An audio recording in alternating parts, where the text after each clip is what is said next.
Você já teve a sensação de que passou a vida inteira tentando se encaixar em um mundo que parecia funcionar melhor para todo mundo, menos para você? Como se as regras sociais nunca tivessem sido totalmente claras, como se o esforço para dar conta sempre fosse maior do que o das outras pessoas, como se o cansaço viesse mais rápido, mais profundo, mais silencioso.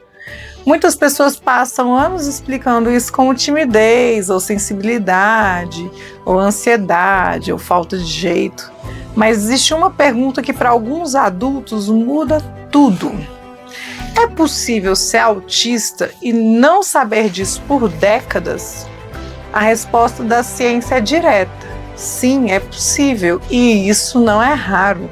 Durante muito tempo, o autismo foi tratado como algo que só existia na infância, algo fácil de perceber, algo que sempre chama atenção. Se fosse autismo, alguém teria notado cedo, um professor, um médico, a família. Essa ideia parece lógica, mas ela não se sustenta quando a gente olha para os dados e olha para as histórias reais. Hoje, estudos populacionais mostram que cerca de 2,2% da população adulta está no espectro autista. Isso significa milhões de pessoas. Pessoas trabalhando, criando filhos, mantendo relacionamentos, vivendo suas vidas, muitas delas sem nunca terem recebido um diagnóstico. E quando a gente observa as estatísticas oficiais, algo estranho aparece. O número de diagnósticos de autismo é alto em crianças, diminui em adolescentes e cai ainda mais em adultos acima dos 30 ou 40 anos. Mas o autismo não desaparece com a idade. O que desapareceu foi o reconhecimento.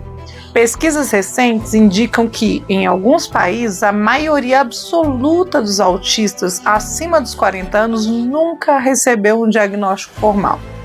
Eles cresceram em uma época em que o autismo era visto como raro, masculino, associado apenas a déficits graves, sabe? Quem não se encaixava nesse retrato simplesmente não era considerado. Essas pessoas não surgiram agora, elas sempre estiveram aqui. O que mudou foi o olhar. Durante décadas só se enxergava o autismo quando ele era impossível de ignorar, quando havia atraso de fala evidente, quando o comportamento fugia completamente do esperado, quando a criança não conseguia se adaptar de jeito nenhum. Mas e quem se adaptava? E quem observava antes de agir? Quem imitava os outros para não chamar atenção? Quem aprendia desde cedo que precisava se esforçar mais para parecer normal? Muitos adultos autistas desenvolveram estratégias muito sofisticadas de adaptação social. Aprenderam a observar expressões faciais, ensaiar respostas, controlar os gestos, esconder desconfortos sensoriais. Por fora, tudo parecia funcionar. Por dentro, o custo era alto. Essas estratégias ajudaram essas pessoas a sobreviver em um mundo pouco flexível, mas também as tornaram invisíveis para os critérios tradicionais de diagnóstico. Quanto melhor a adaptação, menor a chance de alguém dizer: isso pode ser autismo. Esse apagamento foi ainda mais intenso em mulheres. Durante muito tempo, os critérios diagnósticos foram baseados quase exclusivamente em estudos com meninos. O resultado foi que muitas mulheres autistas passaram a vida inteira recebendo outros rótulos ou nenhum rótulo, apenas a sensação constante de inadequação.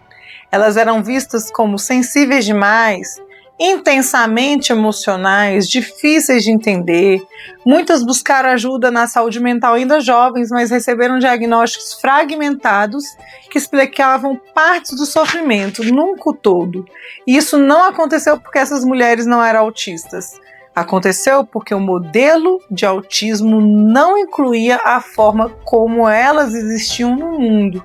E quando não existe linguagem para explicar o que se vive, a tendência é transformar a diferença em culpa. Muitos adultos autistas cresceram acreditando que havia algo errado com eles, que precisavam se esforçar mais, que eram fracos, que não sabiam lidar com a vida como deveriam. Sem um diagnóstico, o cérebro tenta dar sentido à própria experiência do jeito que consegue. E quase sempre esse sentido vem carregado de autocrítica. ansiedade crônica, exaustão social, sensação constante de estar fingindo, dificuldade em se recuperar de estímulos comuns. Tudo isso vai se acumulando ao longo dos anos, até que o corpo e a mente começam a cobrar a conta. Por isso, quando falamos de autismo em adultos, não estamos falando de algo novo que surgiu de repente. Estamos falando de pessoas que sempre estiveram ali, mas cresceram em um mundo que não sabia reconhecê-las.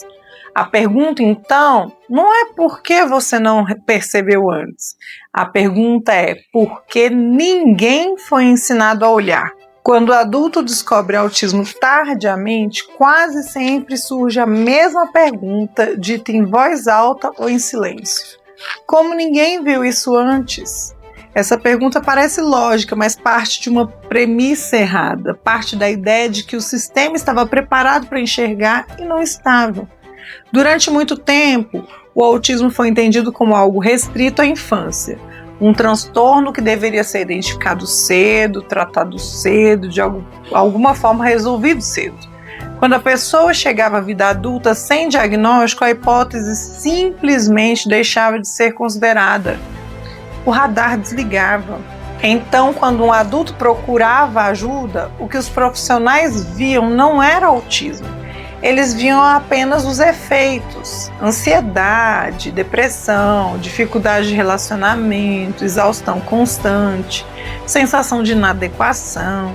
Cada sintoma era tratado como um problema isolado e muitas vezes o tratamento até ajudava um pouco, mas nunca fechava completamente. Sempre sobrava algo, uma sensação persistente de que havia uma peça fora do lugar. Isso acontece porque, sem considerar o autismo, o sistema trata os sintomas, mas ignora a origem. Muitos adultos autistas passaram anos, às vezes décadas, pulando de diagnóstico em diagnóstico. Transtornos de humor, transtorno de ansiedade, transtorno de personalidade, em alguns casos até quadros mais graves foram considerados. Não porque esses profissionais fossem negligentes, mas porque o modelo de referência era limitado. Quando existe um diagnóstico prévio forte, ele tende a dominar toda a leitura clínica. É o que a literatura chama de ofuscamento diagnóstico, um rótulo que impede a investigação de algo mais profundo. Quanto mais tempo passa, mais difícil fica questionar esse caminho. Existe ainda outro fator importante: as ferramentas de diagnóstico. Os principais instrumentos usados para identificar o autismo foram desenvolvidos pensando em crianças. Eles dependem muito de relatos da infância, de comportamentos observáveis, de sinais que em adultos já foram ajustados, escondidos ou compensados. Um adulto autista não diagnosticado não chega cru à avaliação, ele chega com décadas de adaptação. Aprendeu a fazer contato visual, mesmo que desconfortável, aprendeu a controlar movimentos repetitivos, aprendeu a sorrir na hora certa, aprendeu a responder o que esperavam ouvir. Tudo isso fez com que, à primeira vista, ele não pareça o autista suficiente. Na prática, quanto melhor a pessoa aprendeu a mascarar, menor a chance de ser reconhecida.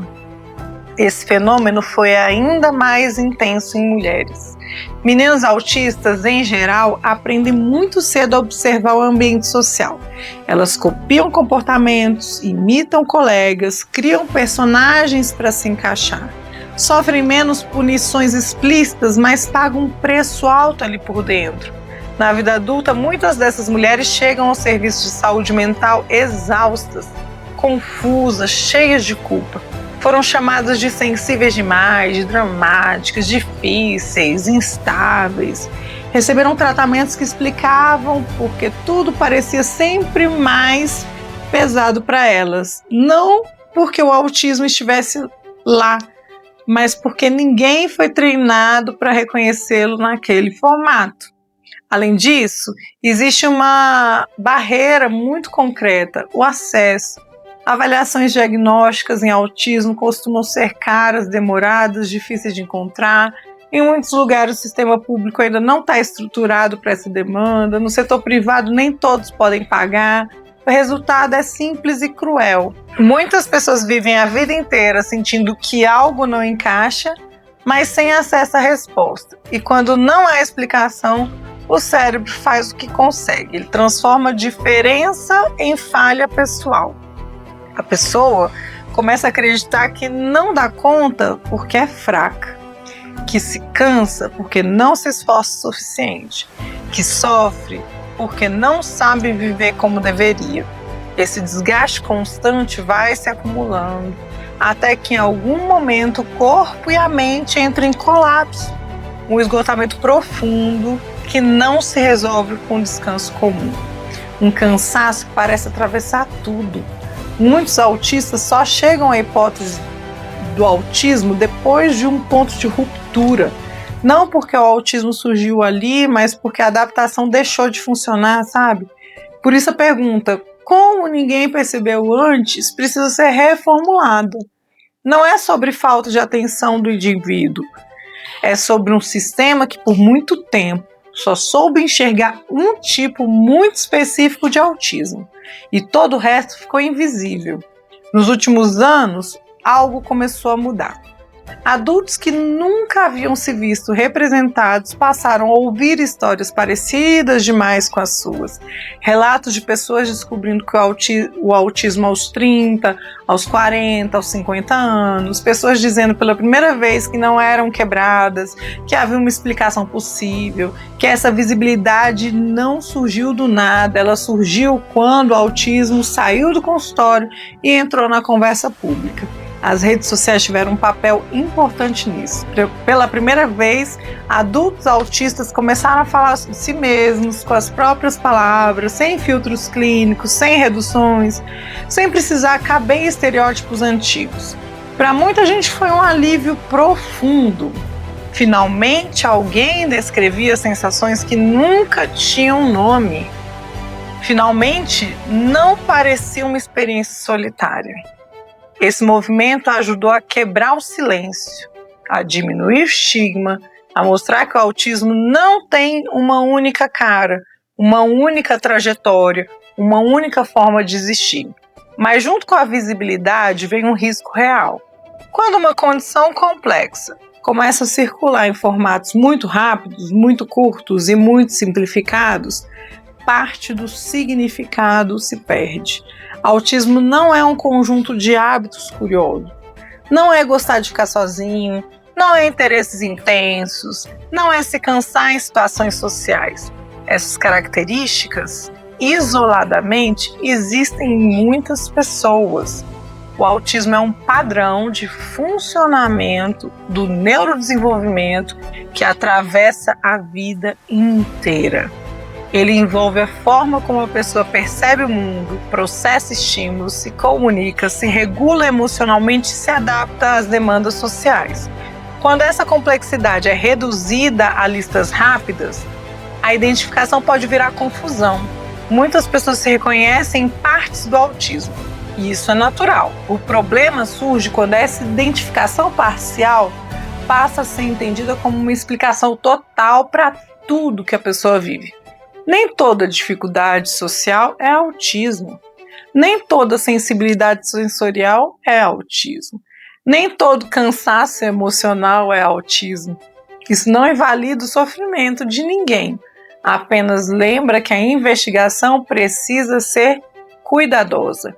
É aqui que surge um dos debates mais delicados dos últimos anos, a autoidentificação. Para muitos adultos, especialmente aqueles que foram historicamente excluídos dos critérios diagnósticos, a autoidentificação foi o primeiro passo para se entenderem melhor. Foi uma forma de organizar a própria história quando o acesso à avaliação profissional era impossível e inexistente. Essa autoidentificação, quando feita com responsabilidade, estudo e reflexão, pode trazer alívio e sentido. Pode ajudar a pessoa a se tratar com mais gentileza, respeitar limites, buscar informações de qualidade, mas também tem limites. Existem outras condições que podem se parecer com o autismo em alguns aspectos. transtorno de ansiedade, trauma, TDAH, depressão, entre outros. Sem uma avaliação cuidadosa, há o risco de assumir um rótulo que não explica completamente o que está acontecendo.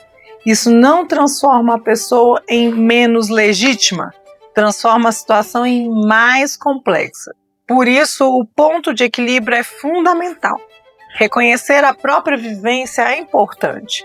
Buscar informação é saudável, mas transformar conteúdo rápido em diagnóstico definitivo pode gerar expectativas irreais, frustrações e até atrasar o cuidado adequado. O diagnóstico profissional não existe para invalidar experiências, ele existe para diferenciar e contextualizar e orientar. Quando tudo vira autismo, o conceito perde a força e quem realmente precisa de suporte pode acabar ainda mais invisível. A visibilidade é necessária, mas ela precisa caminhar junto com responsabilidade. O autismo não precisa ser romantizado para ser respeitado, nem simplificado para ser acolhido. Entender é parte do amadurecimento coletivo sobre o tema. Para muitos adultos, o diagnóstico de autismo não chega como uma surpresa. Ele chega como uma explicação. De repente, a história inteira começa a fazer sentido. A infância, as dificuldades sociais, o cansaço que sempre parecia maior do que dos outros, a sensação constante de estar representando o papel, aquilo que antes era visto como falha pessoal passa a ser entendido como um modo diferente de funcionamento. Esse momento costuma trazer alívio, não porque tudo se resolve, mas porque a culpa começa a diminuir. Muitos adultos descrevem o diagnóstico tardio como uma primeira vez em que conseguem olhar para si mesmos sem hostilidade, como se finalmente houvesse uma razão para o esforço excessivo que sempre foi exigido deles. Mas o alívio não vem sozinho. Junto com ele, aparece um luto silencioso. O luto pelo tempo em que não houve compreensão, pelas adaptações que nunca vieram, pelas cobranças que poderiam ter sido diferentes. É comum surgir a pergunta: e se eu tivesse sabido antes? E essa pergunta dói, ela é legítima. Receber o diagnóstico na vida adulta não apaga o passado. Ele reorganiza a forma como esse passado é compreendido. Muitas pessoas precisam de tempo para elaborar essa nova leitura da própria história. Do ponto de vista clínico, a literatura mostra que adultos diagnosticados tardiamente costumam chegar a esse momento com mais sofrimento acumulado, mais ansiedade, mais episódios depressivos, mais esgotamento. Isso não significa que o diagnóstico tenha causado esses problemas. Significa que viver por décadas sem entender o próprio funcionamento cobra um preço alto. Por outro lado, após o diagnóstico, muitos adultos relatam uma melhora progressiva na qualidade de vida. Não porque o autismo desaparece, mas porque a pessoa passa a fazer escolhas mais alinhadas com seus limites e necessidades reais. O diagnóstico permite ajustar o ambiente, reduzir sobrecargas sensoriais, rever expectativas irreais, parar de se forçar em modelos que sempre machucaram. Essas mudanças, embora simples à primeira vista, têm um impacto profundo na saúde mental.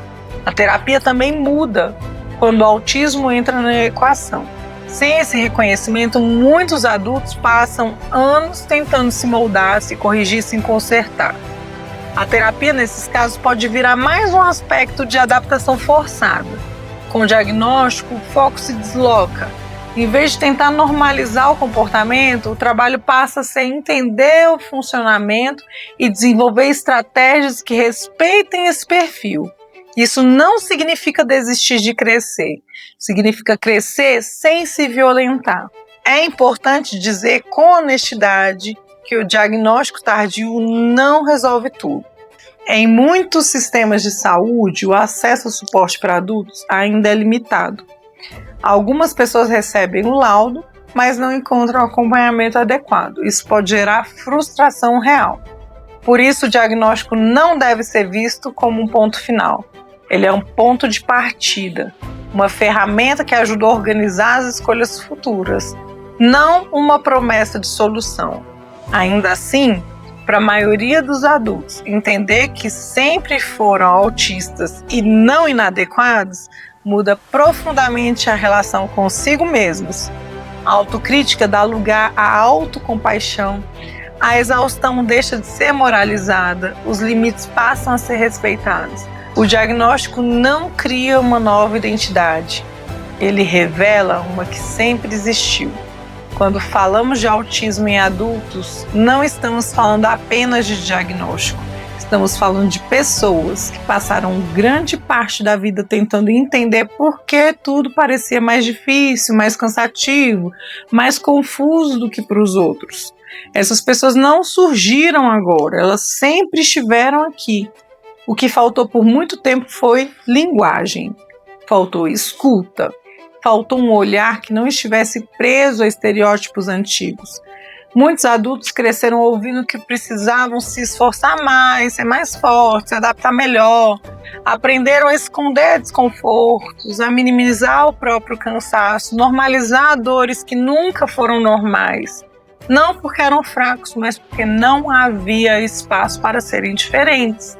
A invisibilidade não foi proteção, foi custo acumulado. Reconhecer isso não é vitimismo, é responsabilidade histórica. Hoje a ciência já sabe que o autismo não começa no diagnóstico e não termina na infância, atravessa a vida inteira. E ignorar os adultos no espectro significa perpetuar sofrimento desnecessário. Por isso, falar diagnóstico tardio não é sobre rotular pessoas, é sobre devolver sentido à própria história. Para quem se reconheceu em parte dessa narrativa, é importante dizer algo com clareza. Informação não obriga decisão, reconhecimento não exige rótulo, você não precisa se definir agora nem se explicar para ninguém. A pergunta mais saudável não é eu sou, eu não sou, é o que me ajuda a viver com menos dor e mais verdade. E essa pergunta vale para todos. O diagnóstico, quando acontece, não define valor, não cria identidade, não resolve tudo. Ele é uma ferramenta, uma forma de organizar o passado, de cuidar do presente, de fazer escolhas mais gentis para o futuro. Nunca é tarde para entender o próprio funcionamento. Nunca é tarde para parar de se violentar tentando caber onde não cabe. Se existe uma mensagem final aqui, ela é simples. Você não é exagero, você não é fraco, você não chegou tarde demais. Talvez você só tenha vivido tempo demais sem ser visto. E ser visto com respeito e ciência muda tudo. Se esse vídeo ajudou você a organizar pensamentos ou reconhecer experiências, participe dessa conversa. Deixe seu comentário, compartilhe com alguém que também possa se identificar e acompanhe o canal para continuar aprofundando esse tema comigo.